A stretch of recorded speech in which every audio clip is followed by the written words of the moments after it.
यत्र नार्यस्तु पूजन्ते रमन्ते तत्र देवताः, मतलब जहां नारी का सम्मान होता है वहां देवता निवास करते हैं। भारतीय संस्कृति में महिलाओं को सदैव सम्मान दिया गया है। आज महिलाएं हर क्षेत्र में पुरुषों के साथ कंधे से कंधा मिलाकर कार्य कर रही हैं। बावजूद इसके भारत में हर साल करीब 30% महिलाएं घरेलू हिंसा का शिकार हो रही हैं। क्या आप जानते हैं, किसी भी महिला का शारीरिक, मानसिक, भावनात्मक, मौखिक, मनोवैज्ञानिक और यौन शोषण अगर उसके सगे संबंधियों द्वारा किया जाता है तो यह घरेलू हिंसा की श्रेणी में आता है। घरेलू हिंसा से महिलाओं को सुरक्षा देने के उद्देश्य से सरकार 2005 में घरेलू हिंसा संरक्षण अधिनियम लेकर आई। नमस्कार, स्वागत है आपका हमारे इस खास कार्यक्रम कानून की पाठशाला में। मैं हूं नरेंद्र सिंह और आज बात करेंगे घरेलू हिंसा संरक्षण अधिनियम 2005 की।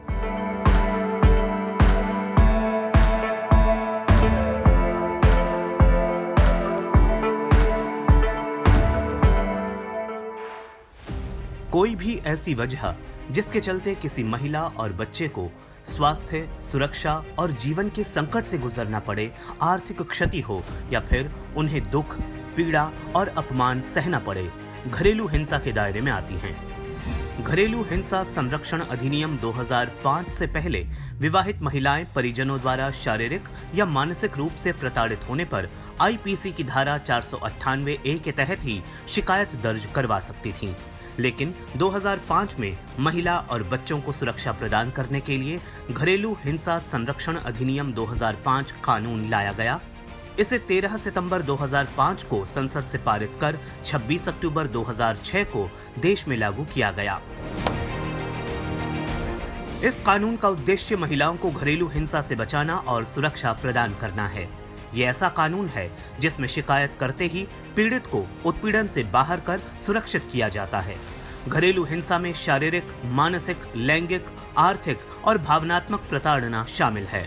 मारपीट, गाली गलौज, बलात्कार, लैंगिक दुर्व्यवहार, दहेज की मांग, रोजगार से वंचित रखना, अपमान, विश्वासघात, धमकियां देना और डराना भी इसके दायरे में आते हैं। घरेलू हिंसा अधिनियम 2005 में कुल 5 अध्याय और 37 धाराएं हैं।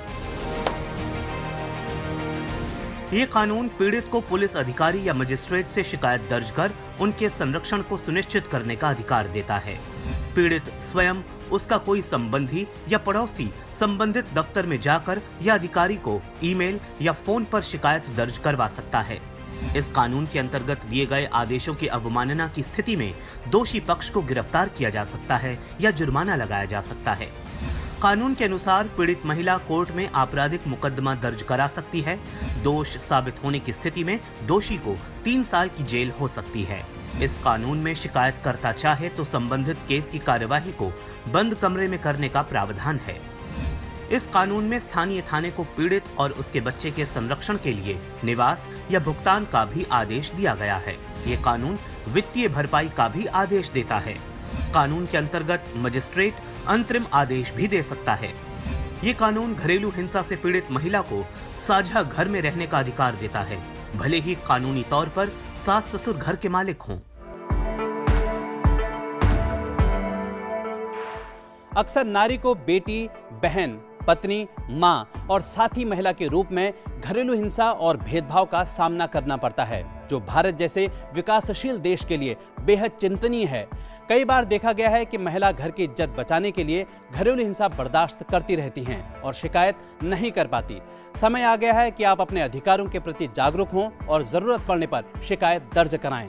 आज के लिए बस इतना ही। मिलेंगे कानून की पाठशाला के अगले एपिसोड में एक नए कानून के प्रावधानों की जानकारी के साथ। मुझे दीजिए इजाजत। नमस्कार।